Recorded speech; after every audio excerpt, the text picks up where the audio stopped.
পলির কাকা কাকি, পলির কাকা তো 2 বোন হাবড়া রেলওয়ে বস্তিতে থাকে। পলির কাকি মৌদাস, পলির কাকা তো 2 বোন মিলি ও লিলি। এরা আমার বিভিন্ন পোস্টে উল্টাপাল্টা নোংরা কমেন্ট করে। তাই তোদের উদ্দেশ্যে বলছি, তোরা তো নিজেরাই বস্তির মেয়ে, তোদের নিয়ে আর কি বলবো। তোদের আমি আমার পায়ের জুতোর ধুলো মনে করি না। বস্তির মাত্রা কত ভালোবি। মিলি পলির বড় কাকাতো বোন মিলি, তার বিয়ে হয়েছে হাবড়ার প্রতিটা বাড়ি থেকে ভিক্ষা করে ওর বিয়েটা দিয়েছে ওর মা বাবা।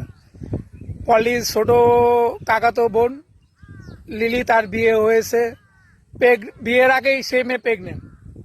ওই অবস্থায় একটা ছেলেকে পালিয়ে বিয়ে করে 2 মাস পরে তার বাচ্চা। তাহলে তাদের আর কি চরিত্র ক্যারেক্টার। তোরা যে আমার পোস্টে কমেন্ট করিস, আগে তোদের নিজেদের চরিত্রটা দেখ, তারপর কমেন্ট করতে আসবি। আর তোরা যে আমাকে বলিস যে হাবড়ে গেলে আমাকে মারবি, এই করবি, সব উল্টা পাল্টা কমেন্ট করে কোনো লাভ নেই।